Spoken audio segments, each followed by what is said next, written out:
Doctor Babasaheb Ambedkar,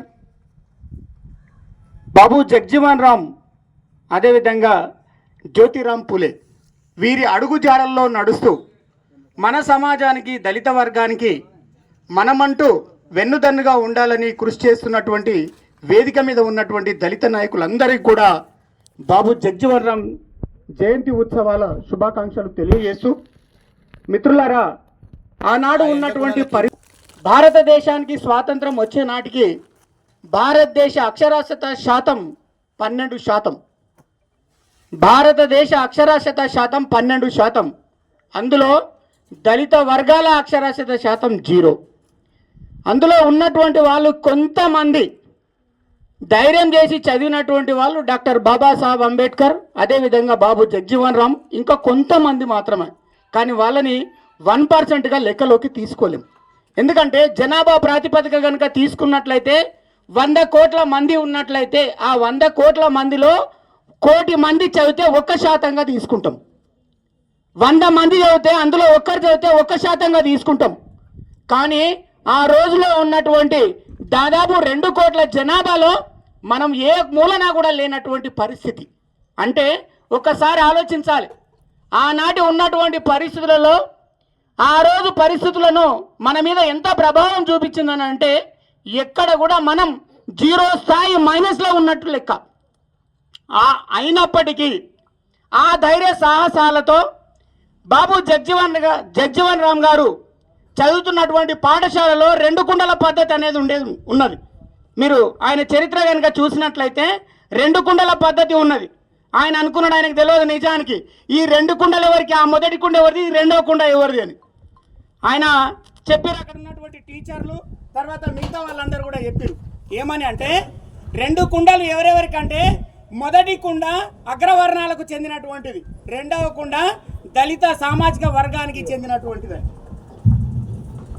మొదటి కుండ అగ్రవర్ణాలకు చెందినటువంటిది. ఆ సౌండ్ సెట్ చేయండి. మొదటి కుండ అగ్రవర్ణాలకు చెందినటువంటిది. అగ్రవర్ణాలు అంటే మనందరూ కూడా తెలుసు, బ్రాహ్మణ్స్ కావచ్చు, రెడ్డిస్ కావచ్చు. దయచేసి ఎవరు కూడా అన్యత భావించొద్దు. ఈరోజు నేను కులం అని అంటున్నాను, పరిస్థితులను మీ ముందు ఉంచుతున్నాను, నానాటి పరిస్థితులు. అయితే ఎవరైతే అగ్రవర్ణాలని చెప్పుకుంటున్నామో బీసీలు కూడా కాదు, కేవలం బ్రాహ్మణ్స్, రెడ్డిలు, క్షత్రియ జాతికి చెందినటువంటి వాళ్ళు మాత్రమే అగ్రవర్ణాలు. ఇక మిగిలినటువంటి జాతులు ఏవైతే ఉన్నాయో ఎస్సీ, ఎస్టీ, బీసీ, మైనారిటీ, వీళ్ళందరూ కూడా శూద్ర జాతులకు చెందినటువంటి వాళ్ళే. ఇగో వీళ్ళందరికీ 1 కుండ అయితే, రెండవ కుండ అయితే మొదటి కుండ అగ్రవర్ణాలకు అని. అయితే అందులో ఈయన తెలియదు వాస్తవానికి. పోయి మొదటి కుండలో డబా నీళ్ళు తీసుకొని తాగినారు. తాగేసరికి ఎవరో వీడు, ఎక్కడో వీడి సంగతి ఏంది, బీహార్ రాష్ట్రంలో ఉన్నటువంటి అది చిన్న గ్రామం నుంచి వచ్చినటువంటి దళిత బిడ్డ మన కుండను ముట్టుకుంటాడా అని వాడిని బాబు జగ్జీవన్ రామ్ గారిని ఇష్టానుసారంగా కొట్టిరు, తన్నిండ్రు. ఇప్పుడు కూడా జరుగుతున్నటువంటి సంఘటనలు అక్కడక్కడ మీకు అందరూ కూడా తెలుసు.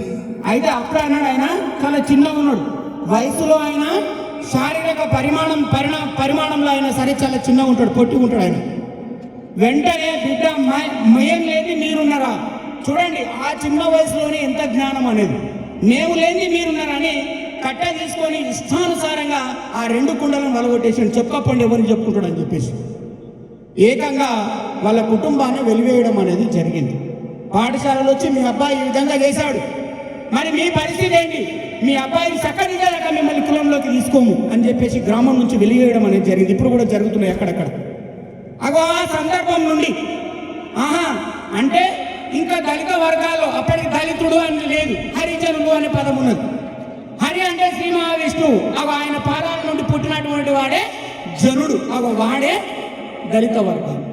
ఇది వేదాల్లో ఉన్నటువంటిది, మహాభారతంలో ఉన్నటువంటి శ్రీకృష్ణుడు చెప్పేటువంటిది. అది నిజమా కథ నన్ను అడగొద్దు, కథ మాత్రం నన్ను ఉన్నది కాబట్టి నేను చెప్తున్నా. అయితే ఆ సందర్భంలో ఎప్పుడైతే ఆయనను వెలివేసారో, అంటే మా కుటుంబాన్ని వెలివేశారు అంటే తర్వాత కూడా మిగతా వాళ్ళని కూడా వెలివేస్తారు. ఇదంతా కాదని చెప్పేసి చదువుకుంటానే ఒక రెవల్యూషన్ అనేది తీసుకురావడం జరిగింది. ఆ సందర్భంలో ఒక కొటేషన్ గుర్తుకొస్తుంది, ఫిలాసఫీలో ఉంటుంది. ఏంటది అని అంటే, సమాజం మార్పు జరగాలి అని అంటే విప్లవం ద్వారా జరగాలి, యుద్ధం ద్వారా జరగాలి, మూడోది విద్య ద్వారా జరగాలి. మళ్ళొకసారి చెప్తున్నా, సమాజ మార్పు జరగాలి, విప్లవాత్మకమైనటువంటి మార్పులు జరగాలంటే విప్లవం ద్వారా, విద్య ద్వారా, యుద్ధం ద్వారా.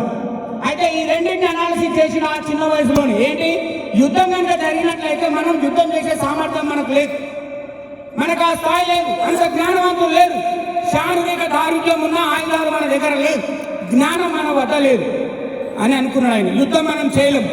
ఇక విప్లవం ఏదైనా ఒక అంశం పైన రెవల్యూషన్ అందరి లోపలగా మానసిక పరిపక్వత, సంపూర్ణ మూర్తిమత్వం అనేది జరగాలి. కానీ అది జరగలేదు. ఈయన ఒక్కడే అనుకున్నాడు. ఇది ఒక్కటి దేని వల్ల సాధ్యమవుతుంది అంటే మన పూజనీయులైనటువంటి జ్యోతిరామ్ పూలే ఆయనను అనుసరించినట్లయితేనే ఇది సాధ్యమవుతుంది అని అనుకున్నాడు ఆయన.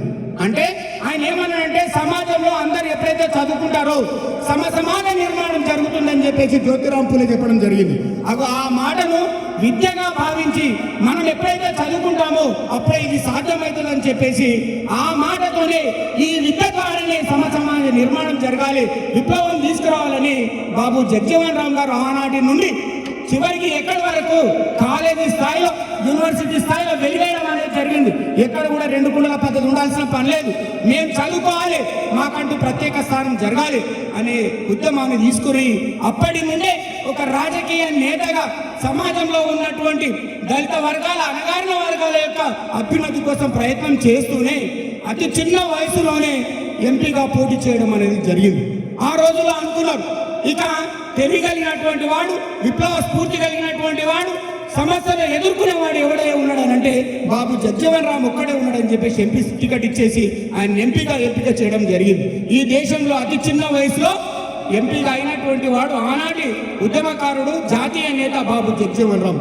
అప్పటి నుండి మనకైతే మన అణగారిన వర్గాలను ఏ విధంగా అయితే ముందుకు తీసుకురాగలుగుతాం ఒకే ఒక ఆలోచనతోనే అప్పట్లో డాక్టర్ బాబాసాహెబ్ అంబేద్కర్ ఆయన కూడా రాజ్యాంగాన్ని రాయడానికి ఎన్నో సమస్యలను ఎదుర్కొన్నారు. బాబు జాతీయ నేతలందరూ కూడా ఆయనను ఎంపీగా పోటీ చేయకుండా నివారించినటువంటి సందర్భాలు ఉన్నాయి. రాజ్యాంగ పరిషత్తుని ఎంపిక కాకుండా చేసినటువంటి సందర్భాలు ఉన్నాయి. అయినా సరే ఎట్లయినా సరే రాజ్యాంగ నిర్మాణంలో నేను భాగస్వామి కావాలని డాక్టర్ బాబాసాహెబ్ అంబేద్కర్ ఖచ్చితమైనటువంటి దిశా నిర్దేశంతోనే తిరిగి రాజ్యాంగ సభలో అడుగుపెట్టి దానికి చైర్మన్గా ఉండి పూర్తిగా రాజ్యాంగాన్ని రాయడం అనేది జరిగింది. అప్పుడు రాజ్యాంగంలో ఉన్నటువంటి అంశాలన్నింటినీ కూడా క్రోడీకరించి సమీకరించి ఆ రాజ్యాంగానికి రచయితకు మనం ఎప్పుడైతే సపోర్ట్ చేస్తామో అప్పుడే మన జాతి బాగుపడుతుందనే ఉద్దేశం చేత బాబు జగ్జీవన్ రామ్ గారు అంబేద్కర్ రాసినటువంటి రాజ్యాంగాన్ని, ఆ హక్కులకు, ఆ బాధ్యతలకి అన్నింటికి కూడా ఒక జాతీయ నేతగా, ఒక గొప్ప మేధావిగా వాటన్నింటినీ కూడా సపోర్ట్ చేసి ఈరోజు కూడా ఈ దళిత వర్గాలన్నీ కూడా అన్ని రంగాల్లో అభివృద్ధి చెందాలి అంటే రాజకీయంగా, ఆర్థికంగా, సామాజిక పురోభివృద్ధి జరగాలంటే భారత రాజ్యాంగమే పునాదిగా భావించి ఎట్టి పరిస్థితుల్లో మనమంతా కూడా ఏకీకృతమై ఉండి ఈ భావి భారత నిర్మాణంలో భాగంగా దళిత వర్గాలు, దళిత పీడిత వర్గాలు, వెలివేయబడేటువంటి జాతులన్నింటినీ కూడా ఎప్పుడైతే అభివృద్ధి చెందుతాయో అప్పుడే మన సమసమాజ నిర్మాణం అనేది జరుగుతుంది. ఆ సమసమాజ నిర్మాణం జరగాలంటే కేవలం విద్య మాత్రమే అభివృద్ధి చెందాలి, ప్రతి ఒక్కరూ చదువుకోవాలి. ఎప్పుడైతే అది చదువుకుంటామో అప్పుడే మన నిర్మాణం మన చేతుల మీదుగా జరుగుతుందని చెప్పేసి గట్టిగా నమ్మి ఈ సిద్ధాంతాలను అమలు చేయడానికి కృషి చేసినటువంటి వ్యక్తి డాక్టర్ బాబు జగ్జీవన్ రామ్ గారు. ఆయన స్ఫూర్తితోనే ఈరోజు దళిత వర్గాలన్నీ కూడా ఈరోజు ముందుండి అన్ని కార్యక్రమాలను నిర్వహించడం, ప్రతి ఒక్కరూ చదువుకోవాలనే ఒక కాన్సెప్ట్ తీసుకొచ్చేసి అందరినీ చైతన్యపరచడం అనేది జరుగుతుందని చెప్పేసి సందర్భంగా తెలియజేస్తూ, సమయాభావం వలన ఇంకా చాలా చెప్పాలని ఉన్నా సమయాభావాన్ని దృష్టిలో ఉంచుకొని ఈ అవకాశం ఇచ్చినటువంటి వేదిక మీద ఉన్నటువంటి పెద్దలందరికీ కూడా కృతజ్ఞతలు తెలియజేసుకుంటూ సెలవు తీసుకున్నాను. Thank you.